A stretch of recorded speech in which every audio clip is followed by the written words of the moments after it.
Hello नमस्कार दोस्तों, मैं संदीप दुबे सिंकोरी स्टेट एग्जाम पर आप सभी का स्वागत करता हूं। एक बात याद रखना दोस्तों, हम लोग राजस्थान के जितने भी एग्जाम्स हैं उन सभी को टारगेट करते हुए चल रहे हैं। ये दोस्तों क्वेश्चंस जो है राजस्थान के एग्जाम्स में आए हुए हैं, साथ ही साथ फ्यूचर्स ईयर में क्वेश्चन जो पूछे जा सकते हैं उस पैटर्न को भी ध्यान में रखा गया है। तो हम लोगों ने कोशिश करी है कि आपको कम से कम समय में ज्यादा कंटेंट प्रोवाइड कराया जाए, और दोस्तों वो मिलेगा आपको प्रीवियस ईयर क्वेश्चन को जो मैं सॉल्व करा रहा हूं उसको जब आप लोग पूरे कॉन्सेप्ट के साथ में सीखोगे। तो चलिए शुरुआत करते हैं पहले क्वेश्चन से।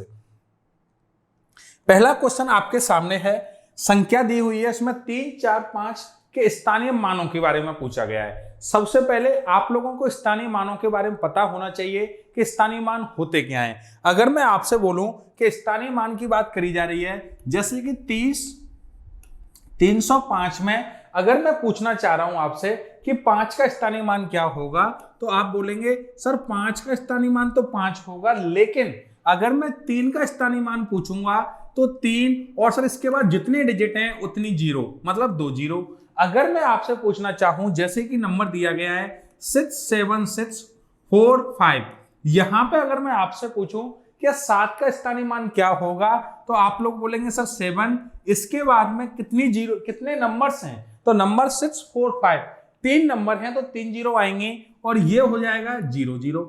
इतनी सी बात तो आप लोगों को पता होगी। लेकिन दोस्तों रीट के जो लेटेस्ट पेपर हुआ है उसमें एक क्वेश्चन पूछा गया है। कौन सा वाला क्वेश्चन है? ये वाला दोस्तों, जिसके अंदर उसने आपसे पूछा गया है 3, 4, 5 के स्थानीय मानों का मल्टीप्लाई किया करवाया है। तो आप लोग मुझे एक चीज बताओगे क्या कि यहाँ 3, 4, 5 मतलब हमने जो भी नंबर लिए होंगे जीरो के बाद आई होगी, लेकिन 3, 4, 5 का मल्टीप्लाई हुआ होगा। तो आप लोग बोले सर 5 और 4 किया तो 20 और इसको सर गुणा किया 3 से तो 60 निकल के आ गया। लेकिन जब आप ऑप्शन पे गए तब आपने देखा 60, 60 और 60 और 60, मतलब वो आपसे सच में चाहता है कि आप डेप्थ में जाइए क्वेश्चंस की और सॉल्व करिए। तो यहां से आप लोगों ने देखा सर 6 का हो जाएगा 2, 2 4, 2 6 और 1 7, सर 7 जीरो यहां से आएंगे निकल के, 2, 4 और 6 और जो 2, 4, 6 और 1 7, बिल्कुल ठीक है सर। अब इसके बाद में दोस्तों 3 की अगर मैं बात करूंगा यहां से, तो आप लोग बोलेंगे सर 3 तो ये हो गया, इसके बाद में कितनी, 2, 4 और 1 5, 5 जीरो यहां से निकल के आएंगे। बोलिए हाँ या ना। तो यहां से दोस्तों आप लोग देखिए सर, यहां से समझ में आया 2, 4, 6 और 1 7 जीरो, सर यहां से समझ में आ गया कि 7 जीरो वाला जो आंसर है वो एकदम सही आंसर होगा। ऑप्शन नंबर डी एकदम सही और एकदम सत्य बात है। यहां पे दोस्तों आपको फोकस किस चीज पर करना है? आपको फोकस इस चीज पर करना है कि क्वेश्चंस का जो पैटर्न है उसकी डेप्थ तक जाने की कोशिश करिए और चीजों को समझते हुए चलिए। चलिए दोस्तों, अब हम लोग चलते हैं नेक्स्ट क्वेश्चन के ऊपर। नेक्स्ट क्वेश्चन आपके सामने है, हेरा, इनमें से सबसे छोटी संख्या कौन सी है? 2 पे पावर 250, 3 पे पावर 150 और 4 पे पावर 200। इसमें सबसे छोटी संख्या कौन सी है? दोस्तों आप स्टेट के किसी भी एग्जाम को देना, आपको यूपी पीईटी का जो परीक्षा होने वाली है 100% दोस्तों आपको ऐसा एक क्वेश्चन देखने को मिलेगा। याद रखना, और याद रखना एसएससी एमटीएस हो, जीडी हो या कोई सी भी परीक्षा हो दोस्तों, जहां पे वो पहले क्या पूछा करता था, कौन सी भिन्न बड़ी है, कौन सी भिन्न छोटी है, आरोही क्रम अवरोही क्रम, थोड़ा उन्होंने लेवल को बढ़ाया है और उसने आपको पावर के अंदर जो पसाने वाला जो कॉन्सेप्ट है वहां यूज करना स्टार्ट कर दिया है। अब अगर यहां से मैं बात करूं कि सर 2 पे पावर 250 है, यहां 150 है और यहां 400 है, तो मैं क्या करूं? पावर में मैं भाग देता हूं 50 का, कितने का? 50 का। तो ये हो जाएगा 2 पे पावर 5, बिल्कुल ठीक है। ये हो जाएगा 3 पे पावर 3, बिल्कुल ठीक है। और ये हो जाएगा सर 4 पे पावर कितना? 4। मैंने क्या किया, 50 से भाग दिया 250 में, 50 में और 50 में।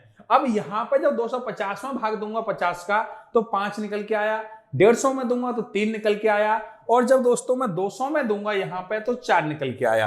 अब रियल नंबर कौन से हैं? 2 पे पावर 5, 3 पे पावर 3 और 4 पे पावर 4। लेकिन यहां से मुझे अब क्या करना है, जब मैं 2 पे पावर 5 खोलूंगा, 2, 4, 8, 16 और 32, सर यहां 32 आ रहा है। मैंने कहा भाई देखो यहां अगर 32 आ रहा है तो यहां कितना आएगा?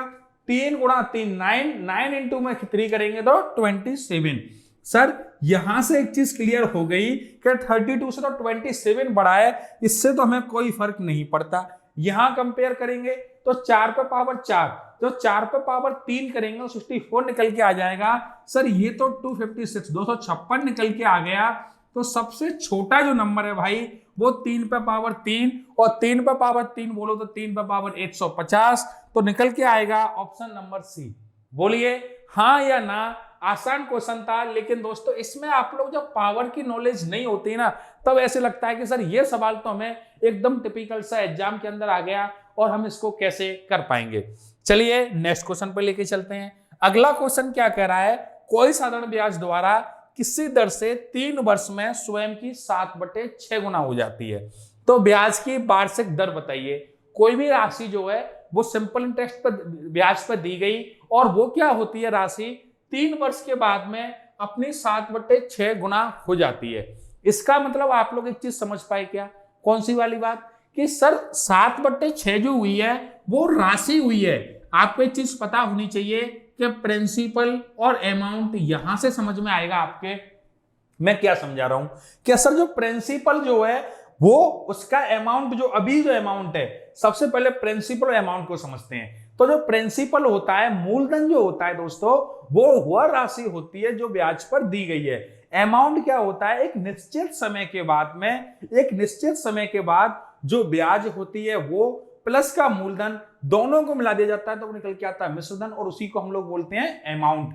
तो यहां से आप, उसने क्या बोला है आपसे कि अगर मैं प्रिंसिपल को P मान लूं तो अमाउंट निकल के आया है आपका 7/6P। लेकिन हमें तो ब्याज से मतलब है कि सर ब्याज कितनी मिली होगी। तो अगर मैं इंटरेस्ट निकालना चाहूं, सिंपल इंटरेस्ट, तो अमाउंट में से मैं क्या करूंगा 7/6P माइनस का P, क्योंकि प्रिंसिपल माइनस करूंगा अमाउंट में से, तभी तो ब्याज मिलेगी। जैसे कि फॉर्मूला होता है अमाउंट बराबर में प्रिंसिपल प्लस का सिंपल इंटरेस्ट। याद है क्या आप लोगों को? बोले सर बिल्कुल याद है। तो वहां से निकल के आएगा दोस्तों आप लोगों के लिए 1/6P।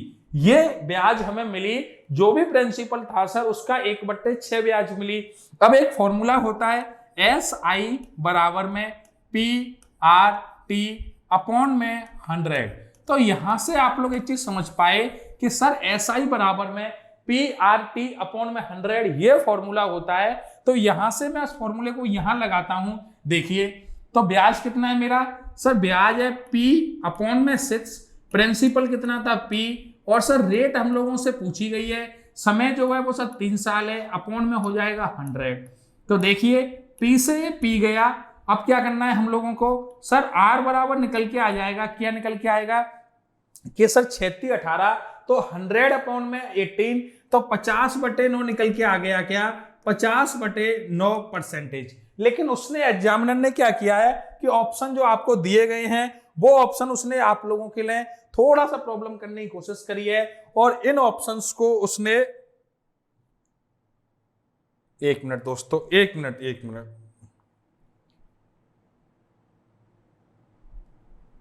हाँ देखिए एक बार,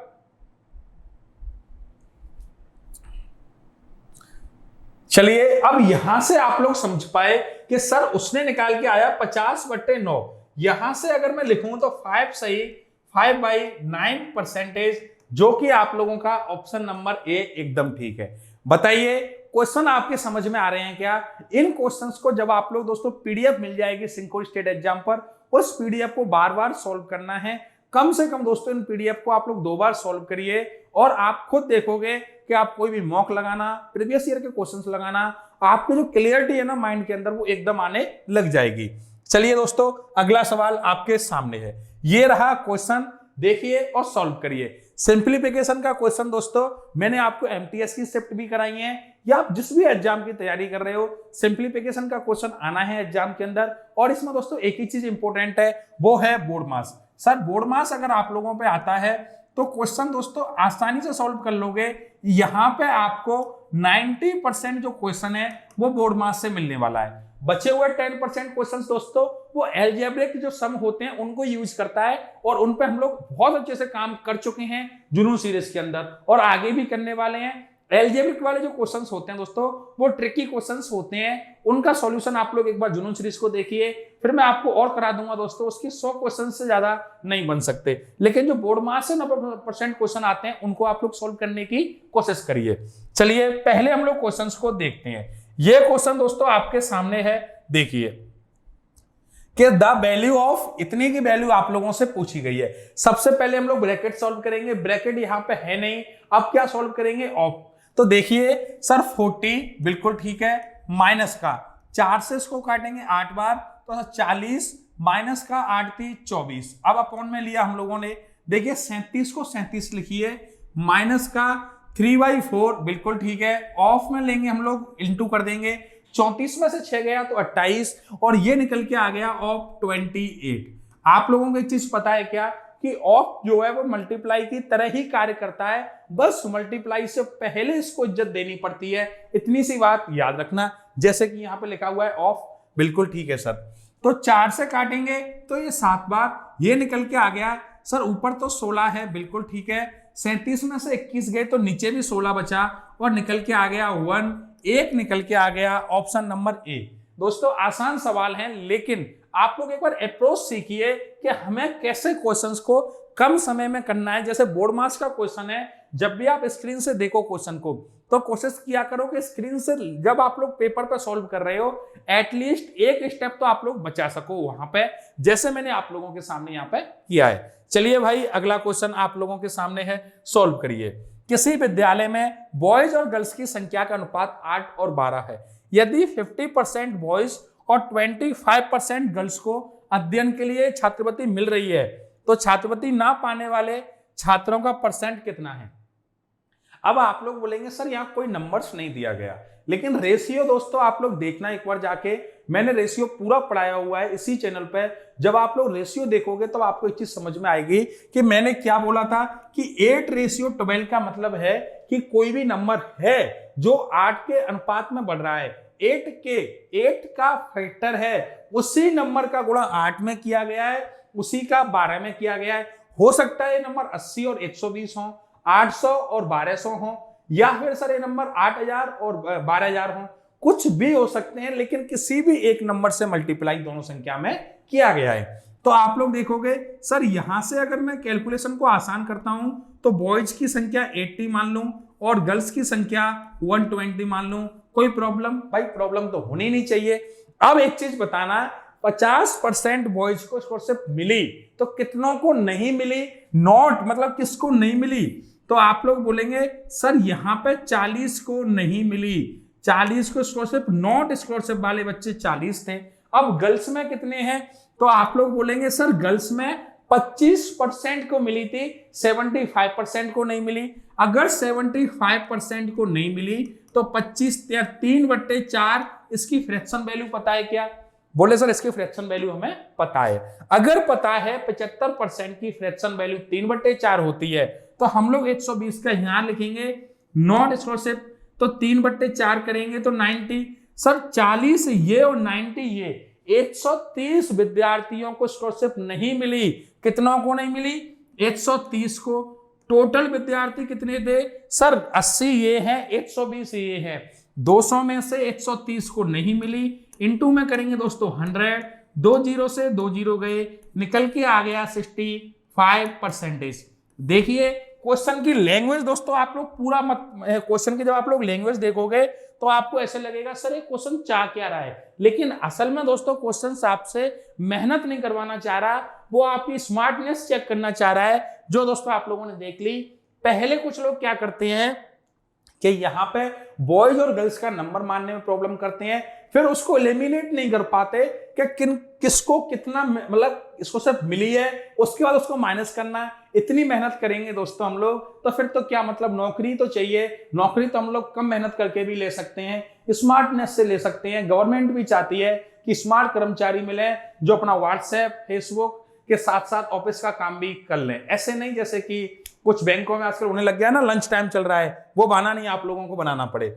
चलिए यदि दोस्तों ये संख्या जो क्वेश्चन जो दिया गया है इसमें यहाँ पे मल्टीप्लाई है, लेकिन शानदार बढ़िया क्वेश्चन है भाई। डिविजिबिलिटी नंबर सिस्टम अगर आप लोगों ने पढ़ा हुआ है तो इस क्वेश्चन को आपको जवाब देना चाहिए। लेकिन इतना जरूर बोल रहा हूं भाई कि इस क्वेश्चन को अगर आप लोगों ने में से जिसने भी सही तरीके से और दोस्तों विद इन समय में जवाब दे दिया, उसको नंबर सिस्टम की पकड़ अच्छी है और उसमें भी जो रिमाइंडर थ्योरम है उसकी नॉलेज। चलिए दोस्तों, 1 मिनट के लिए वीडियो को पॉज करिए और इस क्वेश्चन को समझने की खुद ही कोशिश करिए आप लोग कि आखिरकार आप लोगों से गलती कहां हो रही है। देखिए किससे डिवाइड करवा रहा है दोस्तों, ये चाह रहा है कि आप इस नंबर को 12 से डिवाइड करें। अगर कोई भी नंबर 12 से डिवाइड करना है, इसका मतलब सर एक बात क्लियर है कि 12 से डिवाइड होने के लिए 12 के फैक्टर करेंगे हम लोग, तो ये निकल के आएंगे 3 और 4। सर 3 और 4 निकल के आएंगे। अब अगर कोई भी नंबर 3 से डिवाइड हो रहा है, इस बात का क्या रूल है, तो उस नंबर को जब आप लोग जोड़ोगे तो उसका जो डिजिट सम है वो भी 3 से डिवाइड होना चाहिए, पहला पॉइंट। अगला पॉइंट क्या कहता है कि अगर कोई भी नंबर 4 से डिवाइड हो रहा है तो उसके अंतिम 2 डिजिट जो हैं वो 4 से डिवाइड होने चाहिए। बोलिए हाँ या ना, कुछ तो आप लोग बोलते रहा करो जहां भी बैठे हो दोस्तों कि हाँ सर समझ में आ रहा है या नहीं आ रहा। तो 3 का डिविजिबिलिटी रूल क्या होता है कि डिजिट सम जो है भाई वो डिवाइड होना चाहिए डिजिट सम 3 से। किससे? डिजिट सम जो है वो 3 से डिवाइड होना चाहिए। और 4 का रूल क्या कहता है भाई कि कोई भी संख्या है उस संख्या के अंतिम 2 अंक जो हैं वो डिवाइड होने चाहिए। हाँ ना, फटाफट से बोलिए आप लोग। बोले सर हाँ ये चीज तो क्लियर हो रही है। अगर ये क्लियर हो रही है तो आप लोग मुझे एक चीज बताना, 1433 दिया गया है, कितना दिया गया है? 1433। इसके अंतिम 2 डिजिट जो है वो 4 से डिवाइड हो रहे हैं क्या? बिल्कुल नहीं हो रहे। मैं पहले 4 का डिविजिबिलिटी चेक करता हूं और उसी क्वेश्चन में फिर हम लोग 3 का कर लेंगे।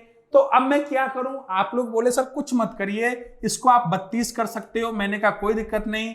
सर आप इसको 28 भी कर सकते हो। मैंने कहा कोई दिक्कत नहीं। और क्या कर सकता हूं? सर 24 भी कर सकते हो। मैंने कहा देखिए 3 से यहां डिवाइड करके देख लेते हैं। 1432 और 1428 ये सभी के सभी नंबर 4 से डिवाइड है। 4 से डिवाइड है या नहीं है? बिल्कुल है, क्योंकि 32 अंतिम 2 अंक है, 4 से डिवाइड है। 28 अंतिम 2 अंक है, 4 से डिवाइड है। लेकिन 3 से भी तो होना चाहिए। तो देखिए 3, 4 और 2 6, 1, ये नंबर 3 से डिवाइड नहीं है, ध्यान रखना। अब इसको चेक करते हैं। सर 4 और 2 6, बिल्कुल ठीक है। 8 और 1 9, ये नंबर भाई 3 से डिवाइड है।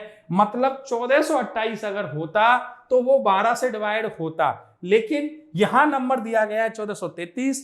3 जो मतलब 3 से डिवाइड होना भी जरूरी है और 4 से भी जरूरी है। तो यहां से एक पॉइंट समझ में आ गया कि सर 1428 ही नंबर डिवाइड होगा। अगला नंबर क्या होगा उस पर नहीं जाना, लेकिन 33 के लिए सर रिमाइंडर निकल के आएगा 5। बिल्कुल ठीक है। अब आप लोग एक चीज बताना, अगला नंबर भी उसने 1433 दिया गया है, क्यों माता पच्ची करनी? और हम लोग यहां से बोल देंगे सर इसकी भी 5 निकल के आएगा। अब 1422 है। अब आप लोग एक चीज बताना, 1422 जो यहां पे दिया गया है, इसके अंतिम 2 अंक 4 से डिवाइड है क्या? बिल्कुल नहीं है। तो अब क्या करें? सर 20 हो सकता है। मैंने कहा बिल्कुल हो सकता है। सर 16 हो सकता है। तो 1420 और 1416। अब देखना एक बार आप लोग, क्या देखना है आप लोगों को,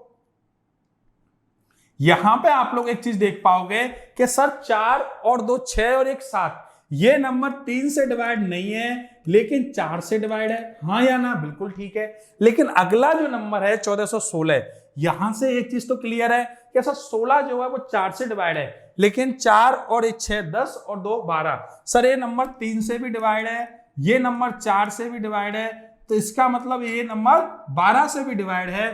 तो सर 1416 जो है वो नियरेस्ट नंबर होगा जो डिवाइड होगा। लेकिन हमारा एक्चुअल नंबर कितना है? 1422 है। 1422 एक्चुअल नंबर है, लेकिन जब इसको 3 और 4 से डिवाइड कर रहे हैं तो व्यवस्था नहीं बैठ पा रही। इसका मतलब दोस्तों 1416, डिफरेंस देखोगे आप लोग, डिफरेंस 6 का निकल के आ गया। तो आप लोग क्या बोलोगे बताइए फटाफट से कि सर यहां से जब आप लोग देखोगे तो सर ये 6 निकल के आएगा और यहां से 1425। अब 25 से पहले कौन सा नंबर आता है? 1425 है दोस्तों, समझना। अब इससे पहले नंबर आएगा 24। लेकिन दिक्कत क्या है भाई कि सर 4 और 2 6, 6 और 4 10 और 1 11, ये नंबर 3 से डिवाइड नहीं है लेकिन 4 से डिवाइड है। अब अगर मैं वापस और आता जाऊंगा, जैसे मैं वापस आता जाऊंगा भाई, तो यहां से एक चीज समझ में आ जाएगी मेरे कि सर ये नंबर भी डिवाइड 1416 पे जाके होगा।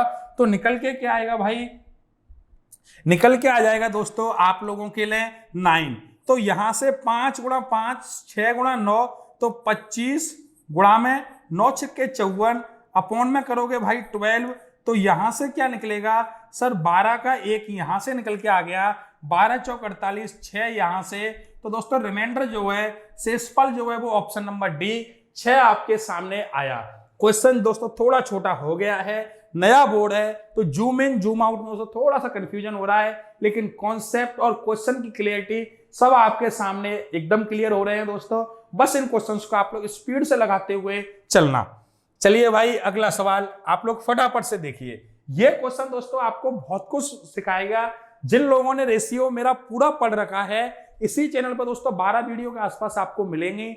बहुत बेहतरीन तरीके से मैंने पढ़ाया है, एक बार उसको पढ़ोगे तो ये क्वेश्चन विद इन 10 सेकंड हो जाएगा, और अभी अगर मैं समझाऊंगा तो भी 10 सेकंड में हो जाएगा। देखिए कैसे दोस्तों, 4 रेशियो 7 में क्या जोड़ा जाए कि अनुपात 2 और 3 हो जाए। सबसे पहले क्वेश्चन में हम लोग एक काम करते हैं, 4 रेशियो 7 है और 2 रेशियो 3 है।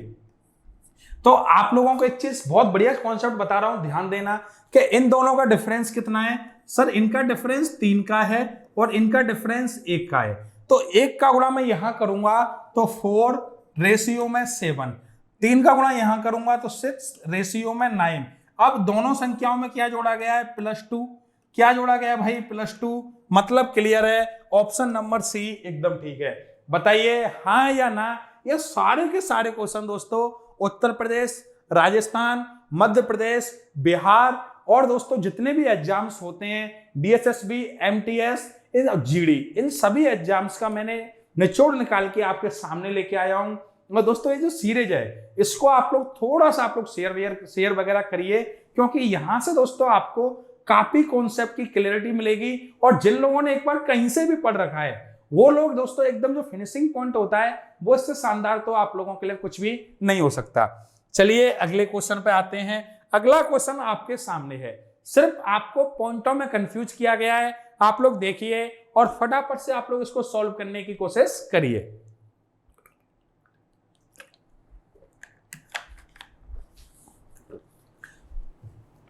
हम लोग दोस्तों एग्जाम की तरह पढ़ रहे हैं कि अगर हम लोग एग्जाम में बैठे होते, मैं आपके साथ में होता, तो अगर मैं आपकी हेल्प करना चाहता तो कैसे हेल्प करता है, ये बात नहीं है। मैं ये सिखाना चाह रहा हूं कि अगर आप मेरे बिना एग्जाम में जाते हो और फिर आप लोग वहां पे कैसे बताओगे कि आप सिंखोरी से पढ़ के आए हो एग्जामिनर को, वो आप लोग बताओगे कम समय में बढ़िया आउटपुट निकाल के कि हम तो सर सिंखोरी से पढ़ के आए हैं, आप लोग हमारा रिजल्ट देख लीजिए।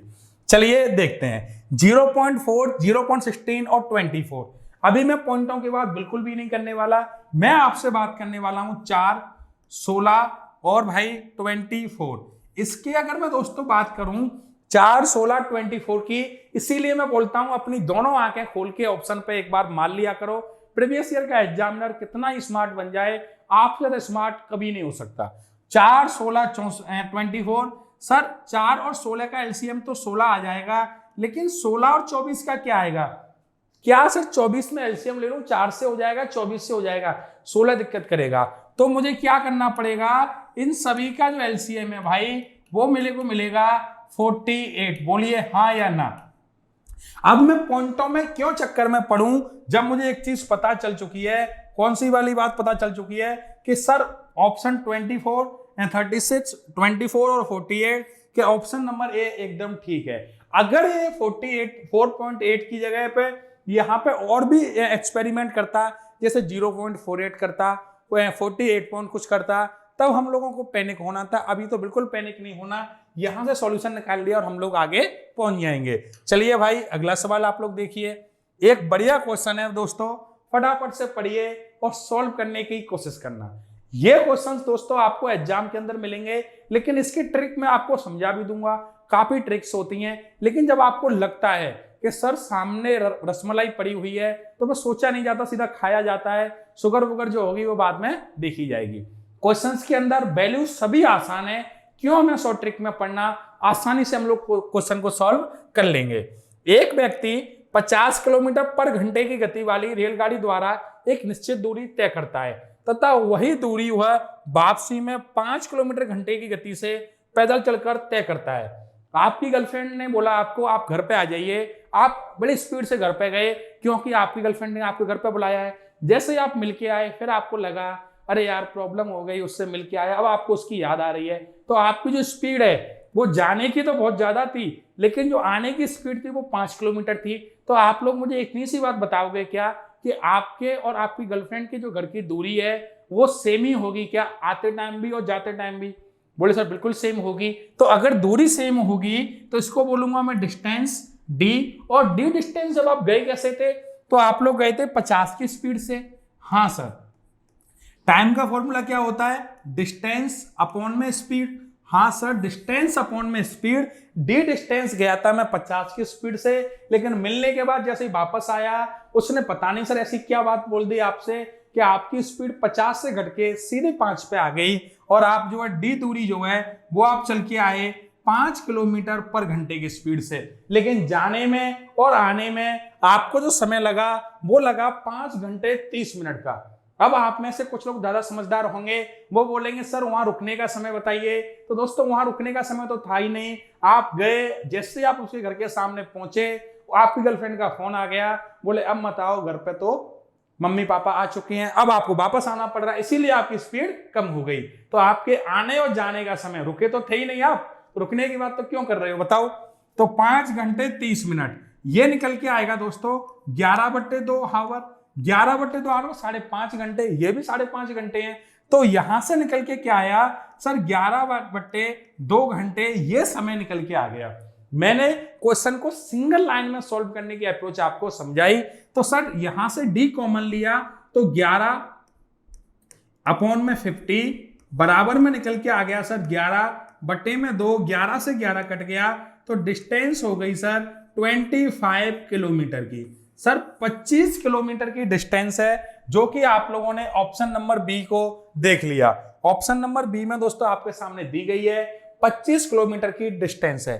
क्वेश्चन को अगर आपको लगता है कि सर ये जो क्वेश्चन आपने हमें बताया है थोड़ा समझ से बाहर है, एक बार वापस देखना। अब की बार आप लोग गर्लफ्रेंड के घर मत मानना, अपना कोचिंग संस्थान मान लेना जो लोग पढ़ने वाले हैं, और जो लीजेंड लेवल के हैं वो तो समझ गए होंगे इस क्वेश्चन को भी और भावनाओं को भी। चलिए अगला क्वेश्चन, क्रय मूल्य तथा विक्रय मूल्य के मध्य अंतर 221 रुपए का है। क्रय मूल्य और विक्रय मूल्य सीपी और एसपी इन दोनों का डिफरेंस 221 का दिया गया है, लेकिन लाभ 17% का है। अब आप लोग मुझे एक चीज बताओगे क्या, एग्जामिनर कई बार क्या करता है सीधी भाषा में नहीं बोलता जैसे आप लोग नहीं बोलते। तो दोस्तों ऐसे सीधी भाषा में एग्जामिनर भी नहीं चाहता आपको बोलना। तो दोस्तों उसने क्या किया है, उसने आपको बोला है कि लाभ 17% का है। अगर सीपी 100 रुपए है, एसपी कितना होगा सर 117 रुपए, क्योंकि डिफरेंस 17 का और वही प्रॉफिट है। तो मैं बोल सकता हूं कि सीपी जो है भाई वो 100 का है, बिल्कुल ठीक है। और एसपी जो निकल के आ गया आप लोगों का वो है 117 का। डिफरेंस कितने का है 17 का, तो जो अंतर है वो 221 रुपए का है। अगर क्वेश्चन में वो थोड़ा सीधी भाषा का प्रयोग करता तो वो ऐसे भी तो बोल सकता था कि लाभ जो है वो 221 रुपए का है, लेकिन नहीं, प्रपोज करने के नए नए तरीके आप लोग भी ढूंढ के लेके आते हो, तो एग्जामिनर को भी गुस्सा आती है, बोले ये लोग पूरा दिमाग वहीं लगा रहे हैं, मैं भी पूरा दिमाग क्वेश्चन को घुमाने में लगाता हूं। तो दोस्तों 221 जो है वो आपको किसकी वैल्यू दी गई है सर, 221 जो है वो 17 की वैल्यू दी गई है, और आपसे पूछा गया है कि 117 की वैल्यू बताइए 117 की। तो 17 से इसको काटेंगे दोस्तों तो ये कटेगा 13 बार, तो 1170 और 17 थी 51, 1521 दोस्तों निकल के आएगा। कैसे निकल के आया सर, 3 और 7 1, 13 7 91, तो एक आएगा यूनिट डिजिट जो कि एक ही ऑप्शन में सी में दिया गया है। आप एग्जामिनर को बोल दिया करो कि आप कितना ही दिमाग लगा लो, हम कहीं ना कहीं से रास्ता निकाल लेंगे क्वेश्चन को आसान बनाने का। तो चलिए दोस्तों, यहां तक मैंने आप लोगों को क्वेश्चन कराए हैं, और इन सभी क्वेश्चंस में आप लोगों को कोई भी प्रॉब्लम है आप लोग कमेंट करके बताना, और दोस्तों वीडियो को थोड़ा सा शेयर करना। चैनल को अगर आप लोगों ने सब्सक्राइब नहीं किया तो आप लोग सब्सक्राइब कर सकते हो। चलिए मस्त रहिए, पढ़ते रहिए, स्वस्थ रहिए। Bye bye, take care, thank you, जय हिंद।